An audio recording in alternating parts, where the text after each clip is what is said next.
Hoje, dia 8 de março de 2014, pela manhã eu estava terminando de publicar um vídeo sobre a linda partida de Iago Santiago na 8ª rodada do torneio Capelle-Lagrange, um Open muito importante, fortíssimo, com mais de 600 jogadores. Então estava ainda curtindo a linda partida que o Iago jogou na 8ª rodada, quando acessei o site oficial e, para minha surpresa, o Iago já havia terminado a partida dele com uma vitória ainda mais bonita que a da 8ª. Iago enfrentou de pretas Alexander Kovacevic, um jogador da Sérvia, grande mestre, de 40 anos. Jogou E4. Iago respondeu com a francesa. Kovacevic jogou o lance principal, D4.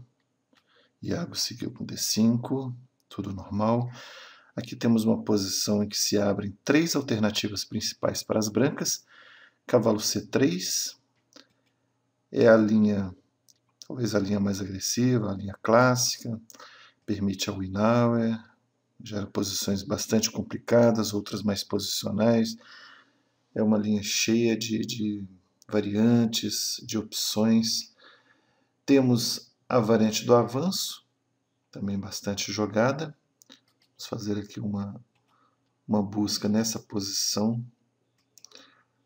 para vermos aqui a estatística. Então, cavalo C3, cavalo D2 é o lance, a variante Tarrasch, foi a escolha de Kovacevic, é o lance número 2 aí na preferência. E temos a variante do avanço. A variante das trocas vem em 4º lugar. Não é muito, apesar de que tem ali 46 mil nesse banco de dados, mas não é muito recomendada para quem está de brancas, querendo jogar em busca da iniciativa. O jogo das pretas fica muito confortável com a variante das trocas. Bom, mas vamos voltar aqui à variante do Kovacevic, cavalo D2. É uma linha mais posicional, mas também não quer dizer que é uma linha passiva, é uma linha muito perigosa. Os lances mais jogados aqui são cavalo F6, vamos fazer a busca, cavalo F6 e C5, cavalo F6 forçando aqui uma definição, o lance E5, segue cavalo de F, D7, e a outra variante é C5, com 2 alternativas depois de E toma D5. Vamos fazer aqui a busca. O lance principal é a toma D5, também pode jogar cavalo F3, guardando um pouco essa decisão de capturar. E aqui temos 2 opções principais, que é a tomada de peão ou a tomada de dama. A tomada de peão pode levar a posições com o peão isolado, e a tomada de dama leva a uma estrutura chamada 3-2, 3-4, a estrutura que em geral se troca esses 2 peões, e as brancas vão ficar com a maioria na ala da dama de 3 contra 2, e na ala do rei 3 contra 4, 4 peões das pretas. Muito comum essa estrutura em Caro-Kann, em Siciliana, parece também. Mas é uma linha, tem boas chances também para as brancas. Mas a opção do Iago não foi nenhuma dessas. Depois de cavalo D2, ele optou pela variante Guimard. A variante Guimard, a princípio, e hoje em dia tem ganhado popularidade, mas a princípio ela viola o principal recurso que as pretas têm nas posições de francesa. Em geral, se joga com lance C5. Em algum momento, as pretas vão jogar com C5. Mas, quando coloca o cavalo em C6, vai dificultar esse lance C5. Mas a ideia é outra, vai jogar no centro não por C5, mas vai acelerar aqui o jogo na ala do rei, com cavalo F6, depois de E5, cavalo D7, e vai jogar com F6 mais rápido que em outras posições. Vai estar já com uma pressão grande em E5, com F6 vai ser praticamente forçado a capturar, e a ideia é capturar de dama e acelerar o desenvolvimento e até ter um E5 futuro. Vamos ver como seguiu aqui a partida. Bispo E2 é um lance mais raro, mais jogada é cavalo B3, mas com bispo E2 segue posição bem tranquila, e vem o F6, o lance temático da Guimard, variante Guimard, que é o nome de um jogador argentino. Então, os dois cavalos pressionando aqui em E5, pressionando no centro, depois da tomada, captura de dama. Essa é uma característica da Guimard. Esse lance, cavalo F1, para colocar o cavalo em E3, vai de encontro, é um profilático, vai de encontro à ideia das pretas de jogarem E5, porque colocando o cavalo em E3, vai pressionar em D5, o peão ficará muito fraco se o avanço for feito. Mas se as brancas jogam displicentemente, deixando esse plano, a posição das pretas fica a posição dos sonhos. Um roque pequeno, com os dois bispos apontados para o roque, e essa ruptura, um peão central. Isso pode acontecer em muitas posições da Guimard. Vamos ver como seguiu depois de roque. O roque também não está podendo jogar o E5, então segue com dama G6. Vamos dar uma pesquisada aqui na teoria. Veja como está ainda totalmente dentro da teoria. Lances como C4, já levando um jogo, tentando abrir aqui esse centro. G3, a segunda alternativa, talvez para manobrar o cavalo por G2 e reforçar um pouco a posição do roque. E C3 é o terceiro lance, foi a escolha de Kovacevic. Vamos aqui consolidando o ponto central. Cavalo F6 vai trazendo o cavalo para a ala do rei. Bispo D3, aqui um momento interessante da partida. O Iago joga dama H5.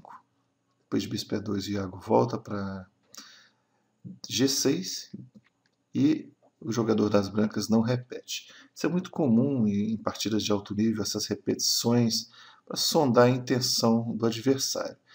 Tenho certeza que o Iago deve ter ficado muito satisfeito ao ver o lance do Ré1, o adversário não chamando para a repetição de lance. Porque é um jogador lutador, um jogador que quer a partida jogada no tabuleiro, com muita briga, muita luta. Então eu tenho certeza que o Iago ficou satisfeito em ver a partida continuando nesse momento. Bispo D7 ligando as torres. Bispo D3 de novo, incomodando a dama. Ele só não pode jogar em F7 porque o lance cavalo G5 vai ser muito desagradável. Então ele volta para H5, agora cavalo F1, agora para vir por aqui. Também tem que sempre ter cuidado com essa pressão do bispo lá em H2. E essa torre também com essa coluna semi-aberta, tem muito o tema do sacrifício de torre em F3. Aí vem o lance aqui já se aproximando do roque. Muito perigoso. Para vermos aqui o perigo desse lance, vamos ver a seguinte variante. Bispo E2. Bispo E2, o Iago teria duas opções. Ou centralizar aqui, terminar de trazer a última peça. Veja que eles têm... Iago tem uma vantagem de desenvolvimento nessa posição. Está pronto para jogar aqui no centro. Talvez tenha até condições de fazer um E5. E o outro lance, isso, se ele estivesse satisfeito com o resultado de empate, seria a torre F3, que provavelmente daria um empate. Claro, não pode tomar de bispo aqui, porque seguiria bispo toma H2. E se rei H1, mate, cavalo toma F2. E se cavalo captura, aqui vai ficar muito perigoso. Vamos ver aqui com a ajuda do Houdini, cheque. Agora para tirar essa casa, vai dar um cheque aqui em B5. Olha só o lance, que interessante. Cavalo D4. Para dar o cheque e tomar a casa E2, a casa de fuga, e dar mate. Por exemplo, se peão toma, bispo B5 e mate no próximo. Ainda que o Houdini mostra uma entrega de dama aqui, mas na verdade podemos simplificar a variante do checkmate. Então muito perigosa essa entrada do cavalo. E depois de torre F3 se toma de peão, também segue bispo. Bispo toma H2, é forçado rei G2. E aqui tem um lance muito interessante que é cavalo F2, rei F2, E5. E as peças vão jogar bastante. Aqui temos uma variante bem interessante, dama H4. Se o rei joga para E3 agora, bispo F4, rei D3, bispo F5, checkmate, lindo mate aí.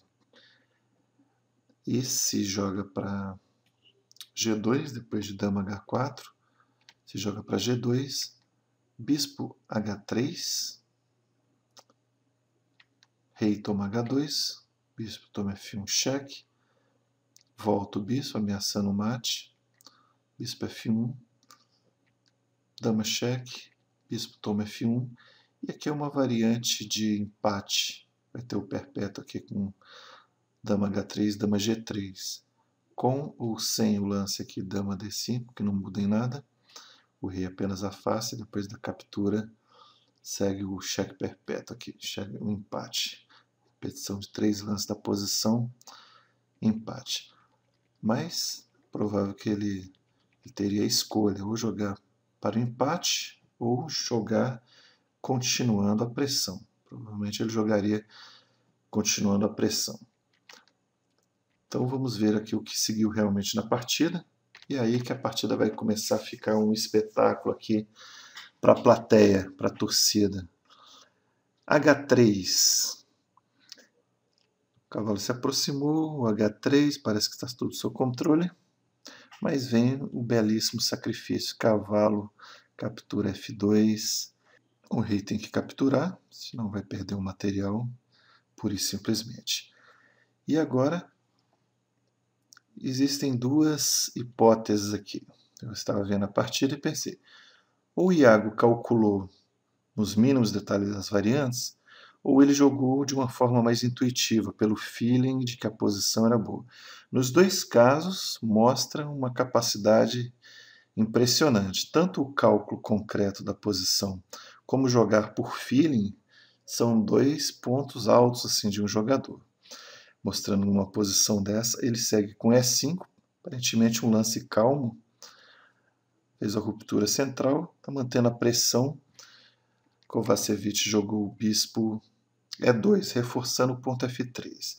Vamos ver aqui uma variante depois de cavalo E5, até com a ajuda aqui do Houdini. O melhor que as brancas teriam nesse momento seria torre toma E5. E seguiria mais ou menos assim. Uma possibilidade seria bispo E2,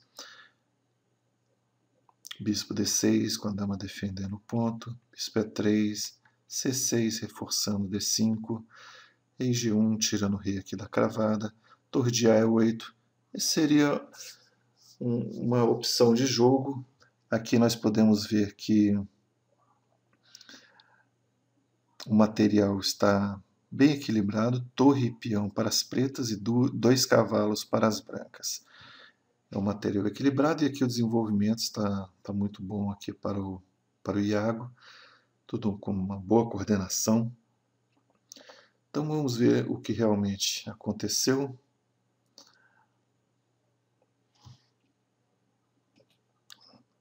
Seguiu o bispo E2. Depois de bispo E2, aí vem outro lance fantástico, brilhante nessa posição. Bispo captura H3. Agora nós vamos ver que depois de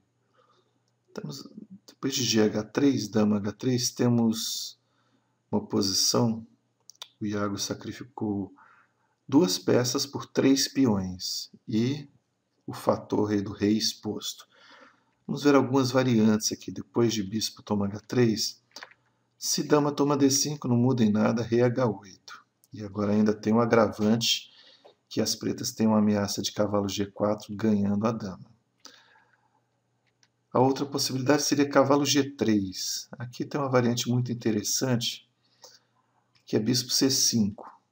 Aproveitando essa sobrecarga, o cavalo está cravado, se coloca um bispo em E3, segue cavalo G4 e vai tomar com cheque esse bispo, em alguma variante.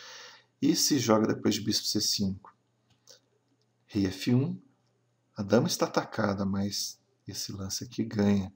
Cavalo toma F3, se captura a dama, as pretas têm duas escolhas, cavalo H2 mate ou cavalo D2 também é mate. Um cheque duplo descoberto. Aí vai escolher qual que é mais bonito, qual que é mais estético. Mas, seguindo também aqui a variante, depois de cavalo toma cavalo toma F3, bispo toma F3, aproveitando a cravada aqui do peão, o bispo está cravando, é uma posição totalmente ganha aqui, não precisa nem analisar muito. Fantástica posição. Então a gente vê que cavalo G3 não adianta, então partida espetacular esse sacrifício. Esses dois sacrifícios, cavalo F2, depois o bispo H3, olha o que aconteceu. Depois de dama H3, bispo E3, torre F5, para dobrar as torres e aumentar a pressão em F3. Dama cheque, rei H8. Aqui não muda em nada, só aumenta aqui o número de ameaça. Agora temos essa ameaça de cavalo G4. Nesse momento, Kovacevic jogou rei G1, e aqui mostra que o Iago estava totalmente concentrado e atento, porque é um momento que pode haver uma desconcentração, pensar que já está muito ganho, momento que acontecem grandes viradas no xadrez.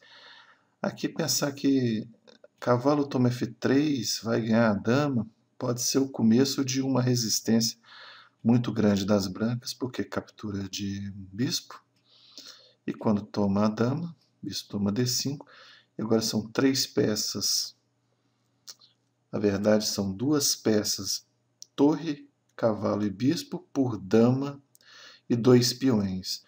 É um material matematicamente equilibrado, mas as peças, se ficarem coordenadas, podem se tornar muito perigosas. E aqui o ataque acabou, não tem mais ataque, as brancas se coordenam, tem um bispo em G2. Então, um momento também importante da partida, não se empolgar com o ganho de material e buscar uma linha mais continuando a ideia do ataque ao rei. Foi o que o Iago fez, jogou com precisão. Torre toma F3, porque agora, depois de bispo toma, cavalo toma F3,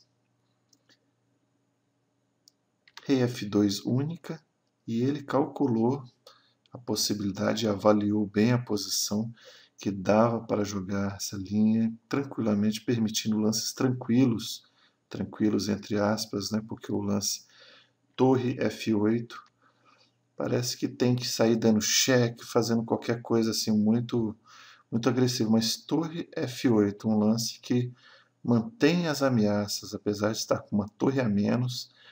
O que vai fazer as brancas? A gente tem que sempre perguntar o que o adversário vai jogar. Aqui existe uma ameaça muito forte, que é cavalo toma E1, forçando a tomada de rei toma E1, e aí, por exemplo, dama toma F1, seguido de dama toma a torre de A1.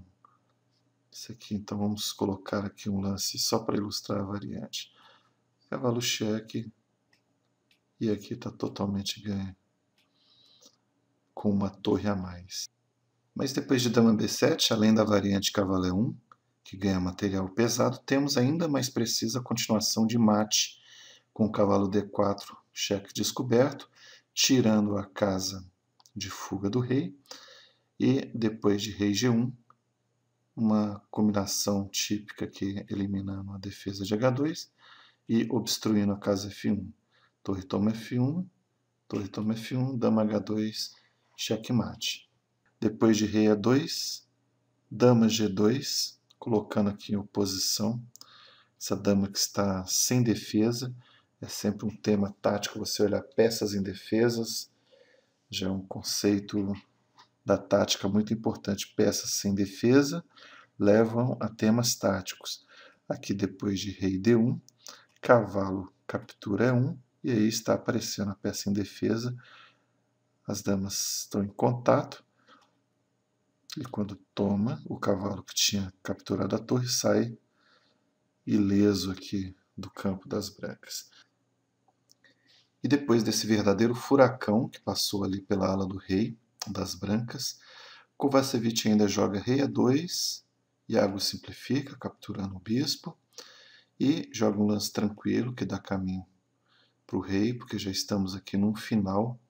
Iago tem um bispo superior ao cavalo, além de 2 peões a mais. Então, depois do ataque, a posição descamba para um final totalmente técnico. Uma partida prêmio de beleza de Iago, uma partida digna de um grande mestre e uma partida do jeito que a torcida gosta. Parabéns, Iago! E se você gostou dessa videoaula, compartilhe nas redes sociais, colaborando com a difusão do xadrez no Brasil. Até a próxima, valeu!